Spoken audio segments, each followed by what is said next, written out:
जी अस्सलाम वालेकुम ख़वातीन और हज़रात, वीकेंड प्रोग्राम अक्ल है महवे तमाशा के साथ मैं हूं आपका होस्ट ज़िक्रिया हाशमी और हम हर हफ्ते की अपनी रवायत को बरकरार रखते हुए आपके साथ आज फिर शाम के वक्त आपके साथ मौजूद हैं। और वीकेंड पे स्पेसिफ़िकली हमारे आने का मकसद होता है कि हम आपके साथ कुछ लाइटर नोट पे चीज़ों को डिस्कस कर सकें जो आपको अपने गुजरे हुए हफ्ते को समझने में मदद देने के साथ साथ आपका जो आने वाला हफ्ता है उसको मज़ीद बेहतर गुजारने में मदद दे सकें। ख़वातीन और हज़रात, जैसे कि हमारे प्रोग्राम का पैटर्न आप लोग जानते हैं कि हम लोग उन चीज़ों के ऊपर ज़्यादा बात करते हैं जो शायद आपकी पर्सनैलिटी डेवलपमेंट को साइकोलॉजिकल पॉइंट ऑफ व्यू से बहुत ज़्यादा हेल्प आउट करते हैं। और हम जो टॉपिक्स चूज़ करते हैं उनका भी मकसद ये होता है कि आप उन टॉपिक्स के ऊपर ज़्यादा बात कर सकें जिनके ऊपर शायद ज़्यादा बात होती नहीं है और जिन कॉन्सेप्ट्स को लेके शायद अवाम में थोड़ा सा एक मुबहम अंदाज़ पाया जाता है, एक मुबहम फ़िक्र पाई जाती है। उन टॉपिक्स पे हम ज़्यादा बेहतर बात करते हैं ताकि हम उनके कॉन्सेप्ट्स को क्लियर कर सकें और इन द एंड हम अपने व्यूअर्स के साथ कुछ ऐसी अच्छी इन्फॉर्मेशन शेयर करें जो आपको आपकी ज़िंदगी गुजारने में मज़ीद बेहतर मदद दे सके।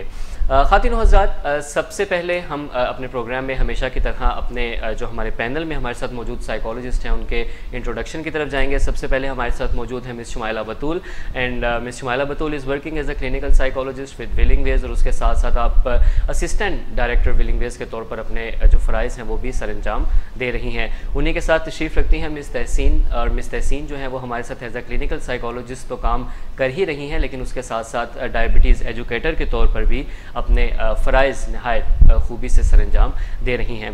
So welcome you all on the in the show और अपने व्यूअर्स को भी हम एक मरतबा फिर खुशामदीद कहते हैं।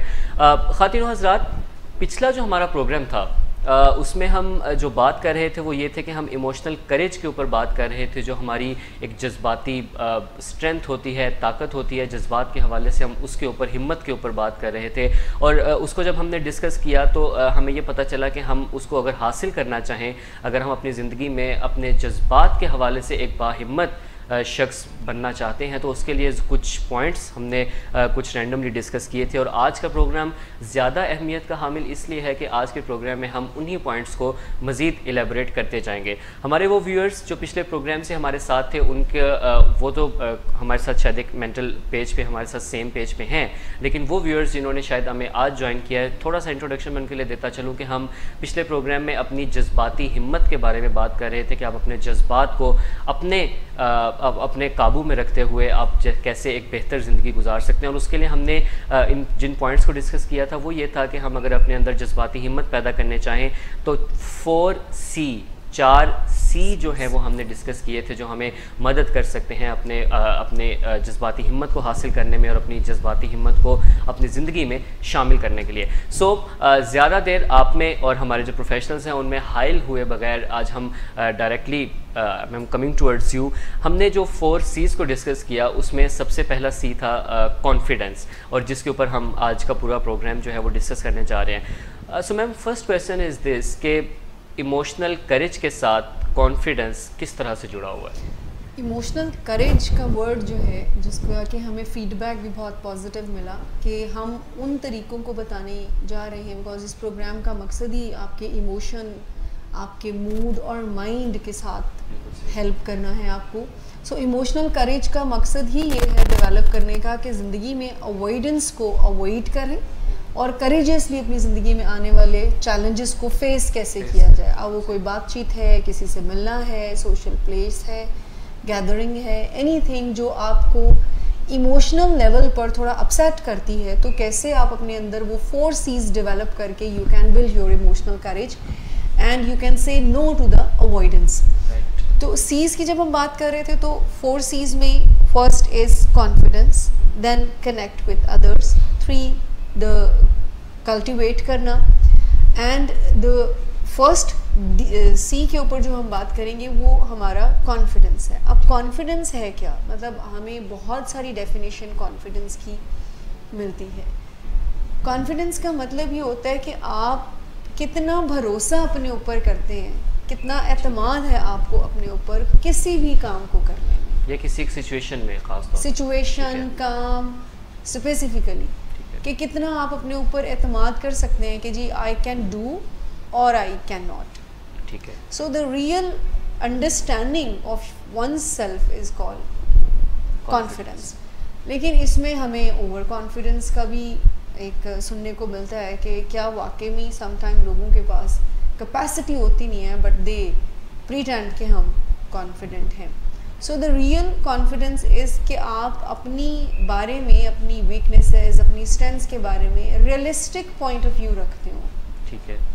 और कॉन्फिडेंस को बिल्ड करना बहुत आसान है, जैसे नॉलेज कॉन्फिडेंस को, इंफॉर्मेशन कॉन्फिडेंस को ज़रा इंक्रीज़ करती है। एक बंदे को खाना नहीं बनाना आता, तो जब वो उसकी इन्फॉर्मेशन लेता है, उसकी लर्निंग लेता है, उसकी ट्रेनिंग लेता है, तो उसका कॉन्फिडेंस बनना शुरू हो जाता है। और फिर अगर किसी को उसमें प्रैक्टिस किसी चीज़ की करना शुरू कर दे, एक टॉपिक है आपके, उसे उसके बारे में आपसे पूछा जाता है और आपको अगर इन्फॉर्मेशन नहीं है, तो उसके बारे में आप ये कह सकते हैं, अगर वो कॉन्फिडेंट है कि अभी मुझे नहीं पता, but I can tell you after taking the knowledge.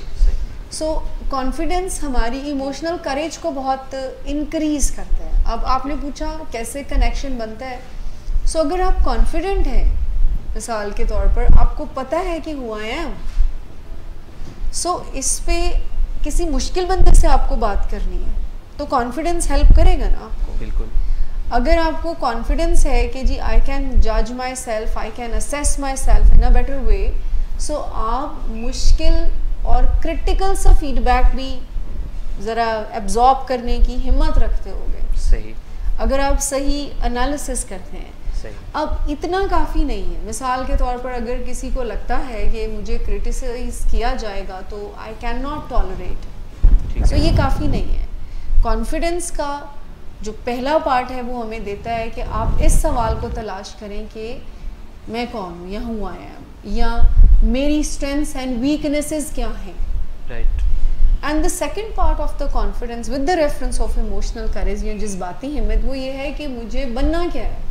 ठीक है। What I want to be, यानी the image and the real information and view about your real self and your ideal self. So अगर एक बंदे को criticism से fear है, so what who I am का सवाल उसको बता देगा कि मुझे बड़ी घबराहट होती है जब मुझे कोई नेगेटिव फीडबैक देता है। बट जो सेकंड पार्ट है द आइडियल सेल्फ इमेज, वो कहते हैं कि मुझे अपने आप को ऐसा बनाना है कि मैं इसको डाइजेस्ट करने के लिए तैयार हो जाऊँ। सही। यानी अभी हमने डिस्कशन से एक पॉइंट हमारे पास ये आया कि अच्छा इमोशनल करेज के लिए कॉन्फिडेंस ज़रूरी है, और कॉन्फिडेंस के लिए ज़रूरी है to understand who I am. Ma'am इसके ऊपर आपका इनपुट जो है वो डेफिनेटली मैं चाहूँगा। अच्छा, ये बड़ी इंपॉर्टेंट एक बात है। जब हम कॉन्फिडेंस की बात करते हैं, कॉन्फिडेंस के कॉन्सेप्ट की बात करते हैं, तो वहाँ पे ये समझना बड़ा ज़रूरी है कि we all of us as human beings vulnerable भी होते हैं, हम इन्फ्लुएंस भी होते हैं एक्सटर्नल सिचुएशन से, सर्कमस्टांसेस से, और स्पेशली सर्टेन एज ग्रुप्स जैसे इस तरह के होते हैं जहाँ पे कि हम अपनी बिहेवियर्स को, अपने इवन स्कीमाज, अपनी वैल्यूज़ को भी मॉडिफाई करने की तरफ जाते हैं। तो इस वजह से बाय द डे इस चीज़ की ज़रूरत बढ़ती चली जा रही है कि हम अपनी रूट्स के साथ, अपनी ज़ात के साथ कनेक्शन जो है उसको स्ट्रॉन्ग से स्ट्रॉन्गर जो है वो करते चले जाएँ, ताकि हम किसी रॉ में, किसी इन्फ्लुएंस की उसमें जो है हम बहते ना चले जाएँ। तो जहाँ पे मिसने बात की, तो वहाँ पे मैं आपको ये बताऊंगी कि कॉन्फिडेंस के लिए जो है ना, वो ये समझना ज़रूरी है कि ये भी एक मसल की तरह है। ठीक है कि आप जितनी ऐसी चीज़ें करेंगे जो कि कॉन्फिडेंस को इन्हांस करती हैं और आपका कॉन्फिडेंस बढ़ाती हैं, तो आप वो चीज़ें प्रोएक्टिवली करना शुरू कर देते हैं। ठीक है। फॉर एग्जांपल अगर इसमें हम पहले एक बात करें, तो वो ये ज़रूरी है कि आप अपने साथ ऑनेस्ट हो जाते हैं, अपने साथ you be true to your self, you try to be true, यानी आप अपने आप को पहचानते हैं, जैसे मिस ने कहा, अपनी स्ट्रेंथ्स को समझते हैं, अपनी वीकनेसेस को समझते हैं, एंड मोस्ट ऑफ ऑल अपनी वैल्यूज़ के साथ जो है वो स्टिक रहने का एक फ़ैसला कर लेते हैं। ठीक है जी। अब स्ट्रेंथ्स को आप समझते हैं तो ऑब्वियसली आप उनकी स्ट्रेंथ्स को फिर कहीं दबाएंगे नहीं, आप उनको एक्सप्रेस करेंगे जहाँ पे करना चाहिए, और वीकनेसेस है तो आप उनको एक्सेप्ट करते हुए उनको बेहतरी की तरफ लाने की कोशिश करेंगे।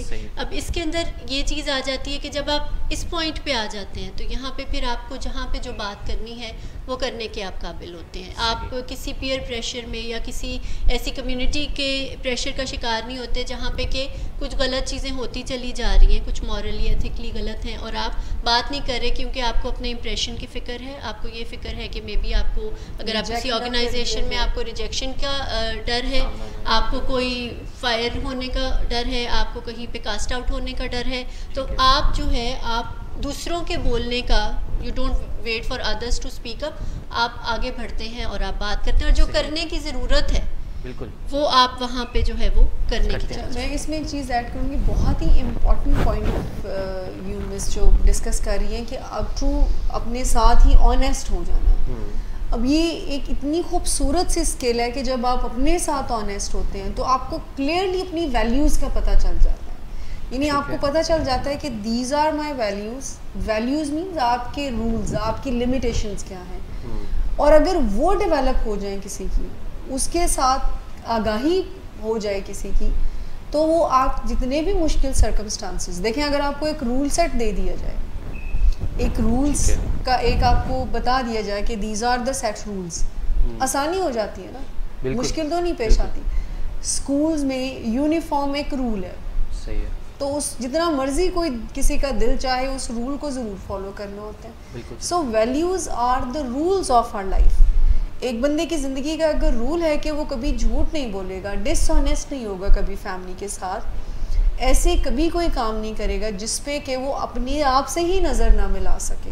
दीज आर द रूल्स ना, कि मैं कभी कोई ऐसा स्टेप ना लूँ कि मैं अपने आप से ही नज़र मिलाने के काबिल ना हूँ। सो ये वो रूल्स हैं जो कि आपको कॉन्फिडेंस देते हैं और बचा देते हैं आपको। आपका फ्रेंड जितना मर्जी आपको कहे कि एक सभी सिगरेट पीते हैं, कूल लगता है, जब आपकी वैल्यू बनी हुई है कि मैं कोई ऐसा काम ना करूं जिस पे मैं अपने आप से भी नज़र ना मिला सकूं, तो फिर वो आपके कॉन्फिडेंस को और ज़रा बिल्ड करते हैं, क्योंकि हम जो अपने आप को देखते हैं ना, वो बहुत मैटर करता है। ठीक है, आप अपनी नज़र में अगर एक कॉन्फिडेंट पर्सन है और बाइज्जत पर्सन है, ठीक है, तो यू कैन डू एनीथिंग। इससे जुड़ी हुई एक बात मैं आपसे करती चलूँ, बहुत इसका फ़ायदा इस तरह से भी होता है कि आपको छोटी छोटी सिचुएशंस जो है ना, खा वो खुशी की है या गमी की है, आपको अंदर से हिला नहीं देती। फॉर एग्जांपल आपने कोई अचीवमेंट की है, दुनिया में कोई ऐसी चीज़ की है जो कि आपने कोई सक्सेस पाई है, तो आपकी रियलिटी उससे चेंज नहीं हो जाती, यानी कि आप उस आपे से बाहर नहीं हो जाते, आपे से बाहर नहीं हो जाते, और आप जो है उसको एक बैलेंस्ड वे में जो है वो लेकर चलते हैं। और इसी तरह अगर कोई गमी की खबर है, कोई ऐसा कोई आपके साथ मिसहैप हुआ है, तो आप बिल्कुल ही अपनी सेल्फ वर्थ को ख़त्म नहीं कर लेते, आप बिल्कुल ही लो और डिप्रेस्ड होके नहीं बैठ जाते हाथ पे हाथ धर के, और कोई सेल्फ क्रिटिसिज्म का शिकार नहीं हो जाते। तो इस वजह से ये बड़ा ज़रूरी है कि आपको अपना पता हो, ठीक है, कि मैं क्या कर सकता हूँ, क्या नहीं कर सकता। और वहाँ पे फिर आप आगे हम कंपैशन की भी बात करेंगे कि एक सेल्फ कंपैशन के साथ आप अपने आप को जज भी करते हैं और अपने आप को मार्जिन्स भी देते हैं और दूसरों को भी मार्जिन्स देते हैं व्हेन यू नो योरसेल्फ। सही। अच्छा मैम, आगे बढ़ने से पहले चूँकि एक बारीक सी लाइन है कॉन्फिडेंस एंड ओवर कॉन्फिडेंस के दरमियान में, चूँकि हम जितनी भी चीज़ों के ऊपर बात करते हैं हम कहते हैं कि अच्छा इसकी डेफिनेशन क्लियर होनी चाहिए, क्योंकि हमारे कल्चरल सेटिंग्स में हर चीज़ की अपनी मर्ज़ी की डेफिनेशन है लोगों की। सो अगर हम इसके ऊपर थोड़ा थोड़ा सा इनपुट दे दीजिए कि वो जो एक बारीक सी लाइन है कॉन्फिडेंस और ओवर कॉन्फिडेंस के बीच में, वो क्या है, and what is over confidence, what is confidence, इसके ऊपर ज़रा देखिए, जिससे मिस ने बात की ना कंपैशनेट होने की, सो ओवर कॉन्फिडेंस वो चीज़ है जो नेगेटिव, मतलब आपकी डिज़ायर्ड जो कॉन्सिक्वेंसेस है वो नहीं दे रही होती है। ठीक है, मतलब मैं अगर कहूँ कि जी आई कैन मैनेज, अगर किसी को फीडबैक नेगेटिव दिया जाए या कोई मुश्किल बातचीत है, सो ओवर कॉन्फिडेंट होकर मैं अगर ये कह दूँ कि येस आई कैन मैनेज, लेकिन अंदर खाते मुझे तकलीफ़ होती है, मुझे परेशानी होती है अगर कोई नेगेटिव फीडबैक दे दे, या मुझे मुश्किल लगता है लोगों से बात करना, सो तकलीफ़ अपनी बढ़ती है। आई मीन इसकी जजमेंट हम इस तरह से लगा सकते हैं कि क्या मैं जो वॉइस कर रहा हूँ या मैं जो क्लेम कर रहा हूँ इनफैक्ट, वो मुझे डिज़ायर्ड रिज़ल्ट लेकर आ रहा है या मुझे मैं अपने आप को टॉर्चर कर रहा हूँ। क्योंकि एक ओवर कॉन्फिडेंट बंदा जो है ना, वो बहुत मुश्किलात में घिर जाता है। सही। सो राइट, इतना मुश्किल, इतना क्रिटिकल अपने साथ होने की ज़रूरत ही नहीं है। हमें कोई परफेक्शन को फॉलो नहीं करना है। बिल्कुल सही। हम सब डेवलपमेंट के स्टेज में हैं और हम ग्रो करने वाले प्रोसेस में हैं। सो सीखेंगे तो हम अपने आप को अलाउ करेंगे कि जी मुझे भी आ सकता है। लेकिन अगर आप ये समझते हैं कि ओवर कॉन्फिडेंट या कॉन्फिडेंस का फ़र्क क्या है, तो रिज़ल्ट्स एंड आपका जो डिज़ायर्ड इफ़ेक्ट है ना, आप सफ़र नहीं कर रहे होते अपने आप को या किसी और को। सही है। और इसी में बिल्कुल इसके साथ ये भी जुड़ा हुआ है कि अगर आप ओवर कॉन्फिडेंस की तरफ जाते हैं और डिज़ायर्ड रिजल्ट्स आपको नहीं मिलते हैं, तो इन द एंड फिर शायद आप इमोशनली जो आपकी करेज है वो भी उससे जो है वो मुतासिर हो रही होती है। ओवर कॉन्फिडेंस में ये भी है ना कि जो चीज़ें फिर आपने करनी होती हैं आप वो भी नहीं करते हैं। फॉर एग्जांपल आपने कुछ कामयाबियां देख ली ज़िंदगी में, तो वहाँ पे आप स्टक होके रह जाएं और आपको लगे कि आगे मुझे एफर्ट करने की ज़रूरत नहीं है, क्योंकि लाइफ तो एक ऑनगोइंग प्रोसेस है। तो आपने अगर कुछ भी छोटे गोल्स हैं या कोई बड़े गोल्स हैं अचीव करने के लिए कुछ ना कुछ एफर्ट पुट इन करने की, एनर्जी कंट्रीब्यूट करने की तो ज़रूरत आपको रहती है। तो ये एक बड़ी फिर जो है डिस्टर्बिंग और एक लिमिटिंग सी चीज़ हो जाती है जब आप ओवर कॉन्फिडेंट, तो इट्स अ नेगेटिव कॉनोटेशन की ये चीज़ है। Confidence on the other hand is something that we all need और हमें इस पे काम थ्रू आउट द लाइफ करते रहना चाहिए। ख़वातीन और हज़रात, नहायत खूबसूरत बात, और ख़ूबसूरत बात यह है कि ज़िंदगी नाम ही चलते रहने का है, बेहतरी की तरफ बढ़ते रहने का नाम ज़िंदगी है। अगर आप ज़िंदगी में किसी एक जगह पर स्टक हो गए हैं, रुक गए हैं और उससे आगे आप बढ़ नहीं पा रहे हैं, तो बेशक अगर आपकी सांसें चलती भी जा रही हैं तो शायद वो ज़िंदगी नहीं है, बस आप शायद अपनी उम्र पूरी कर रहे हैं। तो कॉन्फिडेंस का ही जो कॉन्सेप्ट है उसको हम ब्रेक के बाद इंशाल्लाह दोबारा लेके चलेंगे। Don't go anywhere, we will be right back after the short break, stay with us. बेचैनी, इसका हमें तदारक करना है जी। और दूसरी बात यह है कि हमें सेरोटोनिन को अप रखना है ताकि खुशी भी ऊपर के दर्जे पे रहे, और जोश को भी पूरा रखना है ताकि जिंदगी का एहसास बाकी रहे। और शराब चूंकि इन तीनों किस्म के लोगों की जरूरत को पूरा करती है, या अगर एक ही बंदे में ये तीनों मामले हों तो इसको भी वो पूरा करती है, तो जो भी इसके चक्कर में फंसता है फिर इसका गर्विदा होकर रह जाता है और फिर कोई बात वो सुनने के लिए तैयार नहीं होता। शराब पीने के बाद जिन लोगों को मसाइल होते हैं, जिनका मेटाबॉलिज्म खराब होता है, वो शराब पीने के फौरन बाद नहीं होते, किसी को घंटा 2 घंटे बाद होते हैं, किसी को अगले दिन सुबह जाके वो होते हैं। और उनको फायदा अलग से क्लियर नजर आता है जब वो शराब पीते हैं, तो उनको वो सब फायदा नजर आता है, उनकी बेचैनी कम हो जाती है, वो खुशियां मनाने लगते हैं और वो लोगों से कनेक्ट करने लगते हैं, और इन्हीं मकासद के लिए लोग शराब पीते हैं। लेकिन कुछ घंटों के बाद उनके अंदर कुछ मनफी हालात पैदा होने शुरू हो जाते हैं। कुछ टॉक्सिन्स हैं जो कि उनके खून में सर्कुलेट करती हैं और उससे उनको एक कोफ्त की सी कैफियत होती है, और इस कोफ्त की कैफियत को ठीक करने के लिए फिर जो करीब तरीन हल होता है वो मजीद शराब का इस्तेमाल है। बेचैनी, इसका हमें तदारक करना है जी। और दूसरी बात यह है कि हमें सेरोटोनिन को अप रखना है ताकि खुशी भी ऊपर के दर्जे पे रहे, और जोश को भी पूरा रखना है ताकि जिंदगी का एहसास बाकी रहे। और शराब चूंकि इन तीनों किस्म के लोगों की जरूरत को पूरा करती है, या अगर एक ही बंदे में ये तीनों मामले हों तो इसको भी वो पूरा करती है, तो जो भी इसके चक्कर में फंसता है फिर इसका गर्विदा होकर रह जाता है और फिर कोई बात वो सुनने के लिए तैयार नहीं होता। शराब पीने के बाद जिन लोगों को मसाइल होते हैं, जिनका मेटाबॉलिज्म खराब होता है, वो शराब पीने के फौरन बाद नहीं होते, किसी को घंटा 2 घंटे बाद होते हैं, किसी को अगले दिन सुबह जाके वो होते हैं। और उनको फायदा अलग से क्लियर नजर आता है जब वो शराब पीते हैं, तो उनको वो सब फायदा नजर आता है, उनकी बेचैनी कम हो जाती है, वो खुशियां मनाने लगते हैं और वो लोगों से कनेक्ट करने लगते हैं, और इन्हीं मकासद के लिए लोग शराब पीते हैं। लेकिन कुछ घंटों के बाद उनके अंदर कुछ मनफी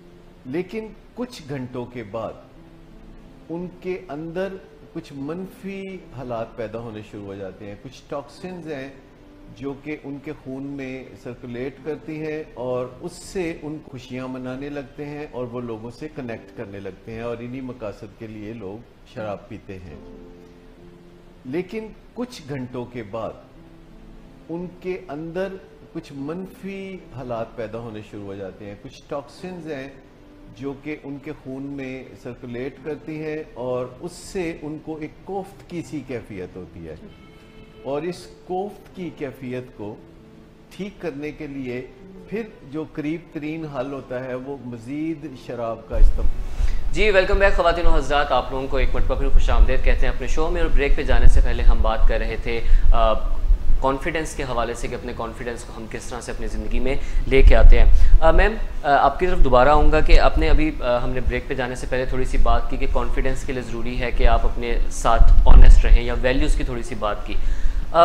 एक तो मैं चाहूँगा कि आप वैल्यूज़ के ऊपर थोड़ा सा मज़ीद रोशनी डाल दीजिए कि अच्छा वैल्यूज़ क्या हैं। दूसरा इसी के साथ मैम कनेक्टेड क्वेश्चन ये है कि वैल्यूज़ जो है वो हर इंसान की, हर जगह की, हर सिचुएशन की, हर खित्ते की अपनी अपनी होती हैं।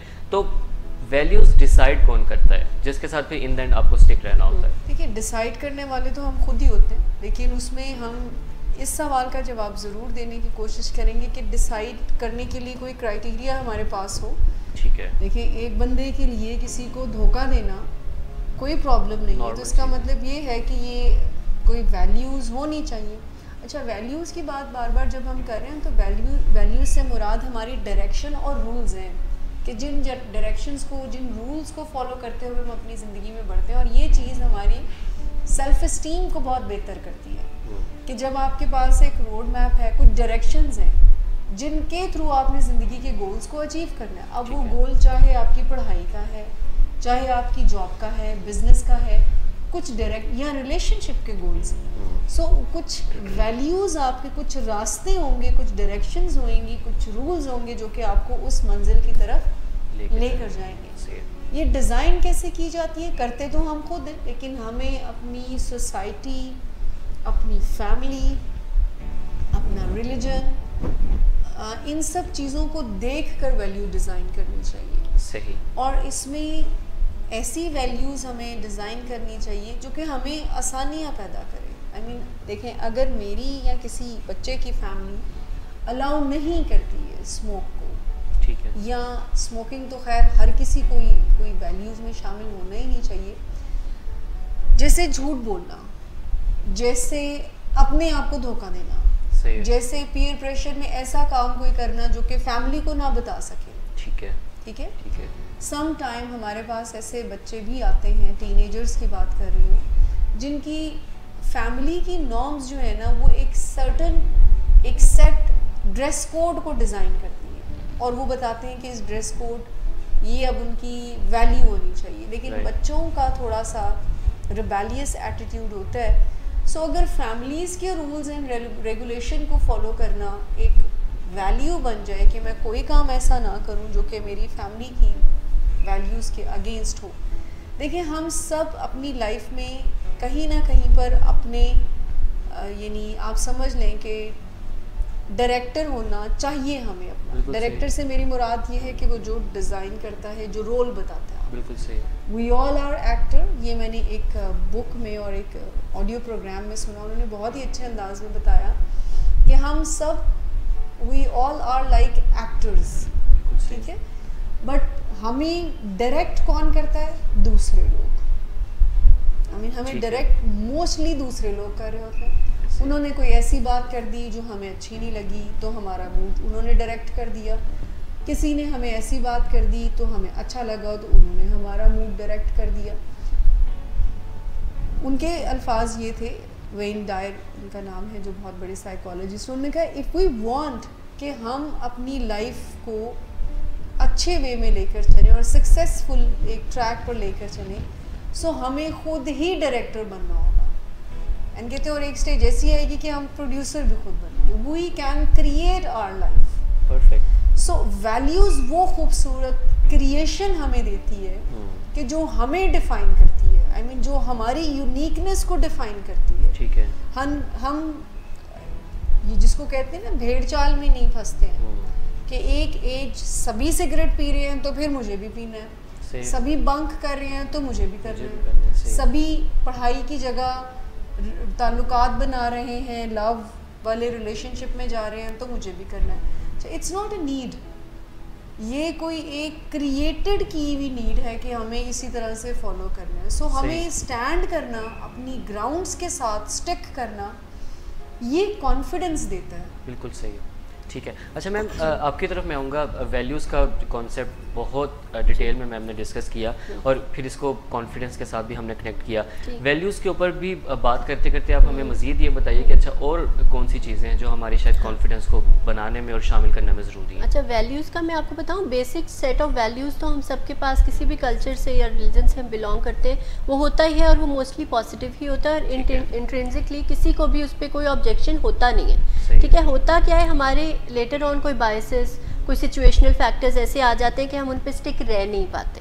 But then getting back to them और रिव्यू करना, थोड़ा सा अपने आप को असेस कर लेना आपके अपने लिए ज़रूरी बड़ा है, क्योंकि ये आपकी लाइफ को एक स्ट्रक्चर देता है, आपकी इमोशनल लाइफ को भी, आपकी वैसे भी जो इंटरेक्शंस हैं, और आपकी लाइफ को जैसे मिस ने कहा एक डायरेक्शन देता है। तो स्ट्रक्चर के बगैर जो है वो हम लोग फिर भटक जाएंगे ना, हमें समझ नहीं आएगी कौन सी चीज़ सही है कौन सी चीज़ गलत है। और कुछ लोग जानते बूझते भी कॉम्प्रोमाइज़ करते हैं, बट फिर वो डेस्टिनेशन आपको पता है कहीं पे खो जाती है। आपने ऐसे भी लोग देखे होंगे जो जिस बात के हक में जितना अच्छा बोलते हैं उस बात के अगेंस्ट उतना ही अच्छा बोलते हैं, हम रोज़ देखते हैं। तो ये चीज़ जो है it can not be perceived as a positive thing, क्योंकि उसमें आपकी सेल्फ डिग्निटी, आपकी इंटेग्रिटी कॉम्प्रोमाइज़ हो रही है, और आपका एक जो इमेज है, सोशल इमेज, वो भी कॉम्प्रोमाइज़। वही लोग सबसे अच्छे एक्टर्स भी होते हैं शायद, अपने एक्टर्स की बात की। But they know that we are acting, और जो लोग देख रहे हैं उनको भी पता they are acting. But I am talking about some other cult, but वो कॉम्प्रोमाइज्ड जो वैल्यूज़ है ना, वो आप सबसे ज़्यादा आप देखेंगे ज़िक्रिया साहब आपको खुद जो है वो नुकसान पहुँचा रहे होते हैं in all areas of life. तो आपने जैसे पूछा कि और क्या चीज़ें हैं जो कि कॉन्फिडेंस के लिए ज़रूरी हैं, कंट्रीब्यूट करने के लिए, तो उसके लिए चीज़ तो बड़ी एक मुश्किल है, बड़ा जो है आपको दिल पे पत्थर रख के एक एक्शन जो है उसको अपनी ज़िंदगी का पार्ट बना लेना चाहिए, जो कि है दूसरों से फीडबैक लेते रहना, दूसरों से पूछते रहना। आप किसी भी सेटिंग में हैं, आप अपनी फैमिली में हैं, वर्क प्लेस पे हैं, कहीं पे भी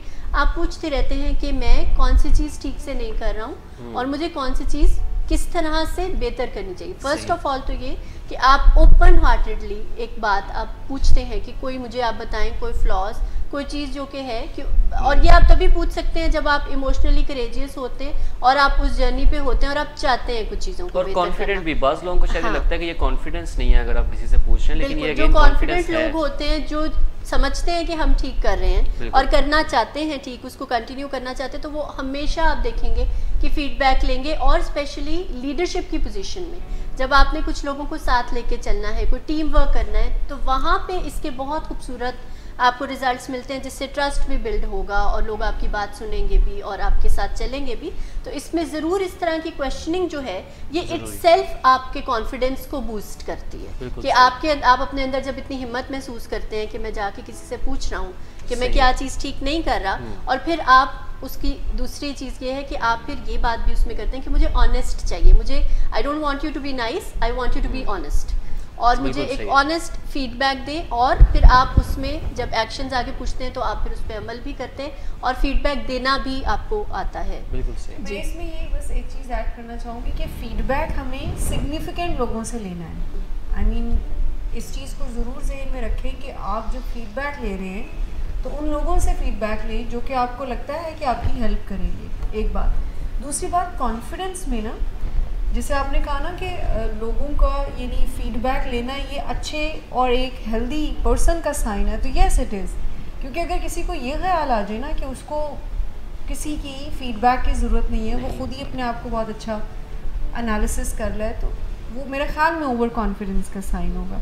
क्योंकि कॉन्फिडेंट पर्सन का जो एटीट्यूड होता है ना, वो इस तरह से होता है कि जो मुझे पता है वो मुझे आई कैन टेल यू, जो नहीं पता so I can tell you after the getting information, कि मैं उसको मतलब दे आर वेरी कंफर्टेबल कि मुझे नहीं पता है। जो कॉन्फिडेंट लोग होते हैं वो बहुत कंफर्टेबल होते हैं, जो उनको नहीं पता होता तो वो उसको एक्सप्रेस कर देते हैं। सो फीडबैक लेना भी कॉन्फिडेंट होने के लिए हमें बहुत ज़्यादा अपने अंदर हेल्प भी करता है और हमें बहुत ज़्यादा इम्प्रूवमेंट की तरफ लेकर जाता है। लेकिन ना इम्प्रूवमेंट का मार्जिन तो हर जगह पे होता है, हर एरिया में होता है, नोबडी इज़ परफेक्ट। तो उसमें आप जितना प्रोएक्टिवली करेंगे आपको खुद अपने अंदर भी एक अच्छी सी फीलिंग आएगी और लोगों के ऊपर आपका इम्प्रेशन भी जो है वो भी एक अच्छा जाता है। और फिर उसके बाद डिफेंसिव नहीं होना होता, ये बड़ी इसकी एक शर्त है कि अगर आप फीडबैक आपने हिम्मत करके पूछ तो लिया और उसके बाद कोई maybe the next person doesn't know how to talk, कैसे बात, कोई क्रिटिकल को प्रोवोकिंग बातें आपको आगे से सुनने को मिल सकती हैं, पॉसिबिलिटीज़ हैं, तो उसके अंदर फिर आपने वो पेशेंस और वो अब प्रोसेस जो है अपने माइंड में किस तरह से उस कंटेंट को करना है और जो उसमें हेल्पफुल बात है उसको निकाल के आपने डिफेंसिव नहीं होना और फिर चीज़ों को आपने अपनी इंटेंशन पे फोकस रख के चीज़ों को बेहतर करने की आपने और कोशिश ना की। ही रैशनलाइज करना है कि ये तो शायद जलता है मुझसे, Justification हाँ नहीं जस्टिफिकेशन ही देने की, हाँ। अच्छा इसको तो मुझसे मसला है, ये तो इसीलिए ऐसे देखिए, कह रहे हैं। जस्टिफिकेशन या एक्सप्लेनेशंस आप उस वक्त देना शुरू कर दें। मिसाल से अगर हम कॉन्फिडेंस के हवाले से हमने आज डिटेल से वैल्यूज़ का पॉइंट भी डिस्कस किया, उसके बाद हमने और भी चीज़ों को जो है वो डिस्कस किया। अच्छा, अब कंक्लूजन की तरफ चूँकि हम आ रहे हैं, तो हम प्रोग्राम को अपने एंड करने की तरफ जा रहे हैं, तो एक सम अप चूँकि हम करते हैं, जो कि हमारा पहला सी था कॉन्फिडेंस, तो उसको अगर हम कंक्लूड करना चाहेंगे, कॉन्फिडेंस ज़िंदगी में शामिल करना कितना ज़रूरी है, कैसे है, और सारा मामला, उसको कंक्लूडिंग अगर रिमार्क्स में आपके चाहूँ। देखिए, अभी कॉन्फिडेंस पर हमने जो बात की है ना, तो मैं और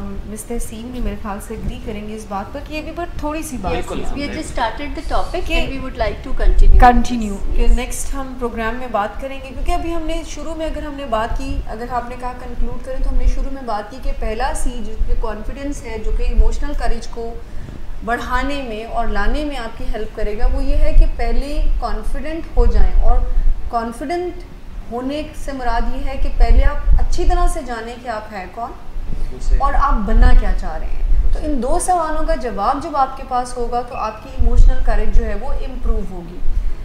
आप हैं कौन में वैल्यूज़ डिज़ाइन करना और फीडबैक को पॉजिटिवली लेना और परफेक्शन को फॉलो ना करना, कंपैशनेट होना और लेवरेज देना कि अगर मैं कोई ठीक नहीं करूँगा तो ठीक कर भी लूँगा। अच्छा, एक वेरी वेरी इंपॉर्टेंट थिंग जो कि हम डिस्कस, टाइम नहीं हमारे पास और नेक्स्ट प्रोग्राम में हम डिटेल में बात करेंगे, हम सब की एक डार्क सेल्फ भी होती है, वो चीज़ें जो हमने सोचे समझे बगैर की भी होती हैं। सो हु आई एम पर आपको उससे भी एम्ब्रेस करना है। बिल्कुल। मीन कॉन्फिडेंस ये नहीं कहता है कि जी अच्छी चीज़ें मेरी हैं और बैड के लिए मैं जस्टिफिकेशन दे दूं, जो हम पहले बात कर रहे थे। सो फीडबैक लेना और वैल्यूज़ के साथ कनेक्ट करना और अपने आप को इम्प्रूवमेंट के रास्ते पर रखना, इसके साथ साथ हमें अपनी डार्क सेल्फ यानी अपने नेगेटिव पॉइंट्स यानी अपनी वीकनेसेस को भी एक्सेप्ट करना है। और डेफिनेटली इसके ऊपर हम नेक्स्ट प्रोग्राम में बड़ी डिटेल में बात करेंगे, क्योंकि that is a really important thing जो हमें जी, जी। शायद आगे बढ़ने में उसमें वो रोक रही हर्डल्स होती है, क्रिएट hurdles करती है। create हम कर बढ़ रही नहीं होती है, सकते आगे, क्योंकि हम हर अपनी डार्क एरिया की जस्टिफिकेशन अपने साथ बनाए हुए होते हैं। बिल्कुल सही। So how can we break those justification, उसके साथ ही कॉन्फिडेंट हो सकते हैं। और इसके Right, अंदर हम जी ये मैम। बात भी ज़रूर करेंगे कि एक सेंस ऑफ पर्पस जो है ना, उसको लाइफ में लेके चलना, वो भी बड़ा आपको हेल्प आउट करता है। और जो बहुत ज़्यादा फोकस हमारा हो गया वह अचीवमेंट्स के ऊपर और सेल्फ प्रोजेक्शन के ऊपर, ये कितना ज़्यादा, इसके डिज़ास्टर इफेक्ट्स कितने हैं और इसको कैसे केटर करें, इसको कैसे मैनेज करें कि हम एक इमोशनली हेल्दी लाइफ जो है उसके साथ अपने आप को लेकर चलें और अपने कॉन्फिडेंस को बूस्ट करें। ये चीज़ें ना कि हमारे कॉन्फिडेंस को ख़राब करने की तरफ ख़राब जाएं। करने की तरह। जी, बहुत शुक्रिया, हमारे दोनों प्रोफेशनल्स का बहुत शुक्रिया, और ख़वातीन हज़रात आप लोगों का बहुत शुक्रिया, आप लोग हमारे साथ मौजूद रहे। और आज के पहले प्रोग्राम में जिस तरह से कंक्लूडिंग रिमार्क्स में आपने सुना कि हमने कॉन्फिडेंस के हवाले से बात की, कॉन्फिडेंस को ज़िंदगी में शामिल किस तरह से किया जा सकता है उसके ऊपर बात की। डेफिनेटली अपने अगले प्रोग्राम में हम कॉन्फिडेंस के ही टॉपिक को मज़ीद डिटेल में लेके चलेंगे। And I am very much excited for the next show.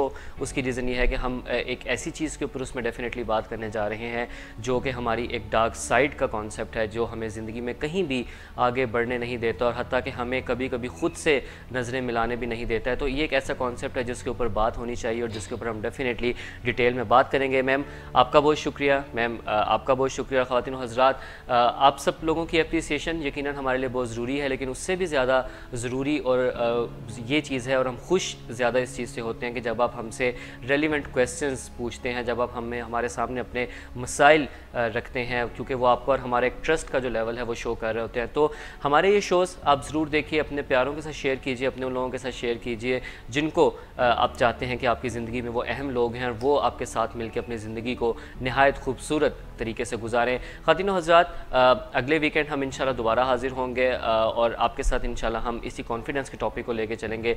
तब तक के लिए अपना ख्याल रखिए, अपने इर्द गिर्द लोगों का ख्याल रखिए। अल्लाह आप सबका हामी हो नासिर हो।